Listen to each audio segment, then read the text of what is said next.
Okay, boom, we're on. All right, so I do want to talk about the filter with two trades, and there's back-to-back trades. And this is the first time I'm super excited about this because I found a filter for probably the trade where I have the least amount of like knowledge, like should I make it or not?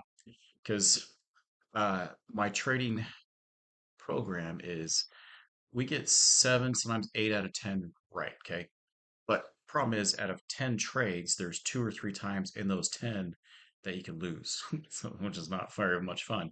You go four, five, six in a row and then have two losses. It's about an average 70 to 80% win ratio. But using filters and using scenarios of like, hey, if this crosses are usually there, then I've tried to avoid those trades. Now, sometimes they do still work out, but sometimes they don't. And when they don't, I'm really happy about it. But this is the first time I ever had a filter where I was like, hey, this could actually work.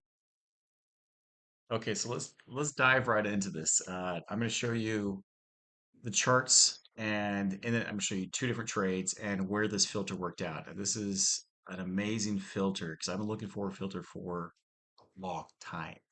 Because out of those 10 times, like I said, I could get streaky. I get six, seven, eight, even 12 in a row, and then the one loss will just take away so much of your profit. So, uh, but this filter, I'm hoping it's key. I'm hoping. All right, let's do this. Okay, here it is. It's this little yellow dotted line. So at 12:09 right here, there was a potential trade, but the yellow line is way below. And so the yellow line had not crossed through all these things, and it was for a buy. And this actually got one of our student group members, and he got lost on this trade right here. It kicked him out. So on this candle. And so, but anytime that the yellow line crosses all the way through, then hey, this is a good chance to make a buy. Like over here, it did later on at 12:13, 12:14, this worked out. But the trade that he got in was at 12:08, 12:09. And this is right where it was at 2008.50. And it went up a little bit, but it came crashing down and got him out. Whereas on this trade over here at 12:21, 12:22, the entry point was at 98.25. But you see this yellow line had already crossed the two other lines and it's on the sell side. And so because that is on the sell side, is actually this bar that got you in and made you money. Went from 98 all the way down to, let's see, over here, the volume, the low was at 93. So there's a $5 drop. So like a 20 tick drop in this thing made you money. But this is the difference though. So if you made this trade, this yellow line wasn't on top yet, it wasn't on top for the buys.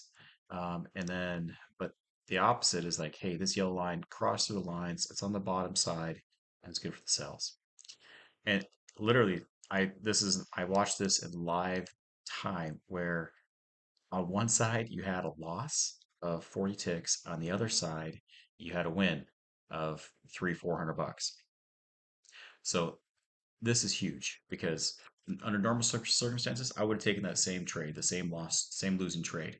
I would have been in on it. But it's the first time I've had a filter for it that could hopefully prevent some losses. So yeah, I'm pumped. Anyways, I wanted to show you that. I'll talk about it every single morning, but just wanted to talk about that filter.